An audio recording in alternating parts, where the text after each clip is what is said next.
আচ্ছা অলোকবাবু, আপনার এখানে দেখছি পোস্টারে লেখা রয়েছে নিরীহ বদবুদ্ধি 10 টাকায়।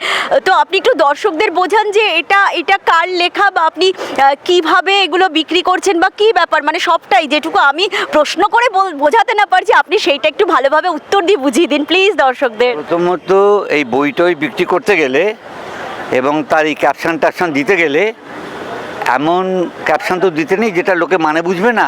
এই নিরীহবোধ বুদ্ধি লোকে হাড়ে হাড়ে না মজ্জা মজ্জা বোঝে, আর বুঝে তারা এমনি কিনে নেয়। নিরীহবোধ বুদ্ধি আর মানে বুঝে বোঝাতে হবে, লোকে জানে ভাই। আচ্ছা, এটা এটা তো আমি বইমেলাতেও আপনাকে দেখেছি বেচাকেনা করতে। তো কীরকম সাড়া পাচ্ছেন যারা আর কি বই পড়ছেন পাঠকদের কাছে? পাঠক তো এখন বইমেলায় পাঠক যায় তো নিশ্চয়ই, তাছাড়া হয় কি করে। কিন্তু যারা যারা যান তাদের মধ্যে অনেক বছর ধরে বিক্রি করছি, তো আমার নিজস্ব পাঠক কিছু আছে বলা যায়, যারা আমার বই দেখলেই কেনে। তারা মানে বুঝুক না বুঝুক বইটা ঝপ করে কিনে নেবে। আর সাড়া বলতে আমি এত বই ছাপাই না যাতে বইটা বিক্রি না হয়, যা বই ছাপাবো বিক্রি হয়ে যাবে ওই ভেবে অতগুলো ছাপাই। সাড়া কিনা বুঝতে পারি না, তারা এমনি কেনে।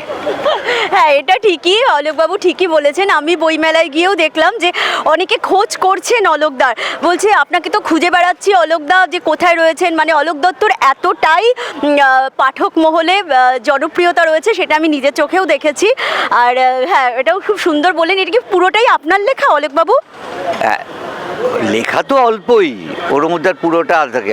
ছোট্ট একটা হাফ ফরমার বই, সেটা ওই আমাদের ছোটোবেলাকার কিছু দুষ্টুমি, সেগুলো একেবারে ন্যাড়া লিখেছি, কোনো বাড়িয়ে কমিয়ে না, কোনো রং মিশিয়ে না, যা ঘটেছে তাই লিখেছি এবং সব সত্যি। আর সেভাবেই যারা যারা মনে করেছেন যে একটু সত্যি মজাও পড়ব, যারা হাসির লেখা লেখেন বা হাসির লেখাতে একটু অবাস্তব কিছু লাইসেন্স আছে, লোককে অ্যালাউ করা হয়, একটু অবাস্তব কিছু লিখলেই হয়। কিন্তু আমার মনে হয়েছিল বাচ্চারা আমাদের ছোটোবেলাকার সত্যিগুলোকে জানুক, আমরা কেমন মজা করতাম, আমরা কিসে মজা পেতাম, কী কী দুষ্টুমি তখন আমাদের কাছে করা সম্ভব ছিল, এখন ওদের কাছে নেই।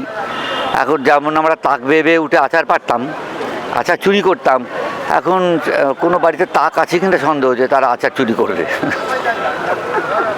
আর ঠাকুমারা আবার আচার যে তৈরি করতেন, তারা আবার দেখতেন কে কে চুরি করে খাচ্ছে, কতখানি চুরি করছে, সেটা তাদের গর্ব ছিল। এমন আচার তৈরি করেছি যে আমার নাতিরা চুরি করে খাচ্ছে, এটা তাদের গর্ব ছিল। ফলে ওনারা বকতেন ঠিকই, কিন্তু বকাটা খুব পিওর ছিল না, ভেজাল বকা ছিল। মানে আদর মিশ্রিত বকা।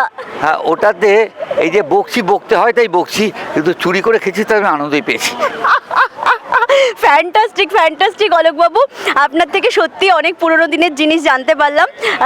Thank you so much. Hello, 1 2 3 4 5 6 7 8 9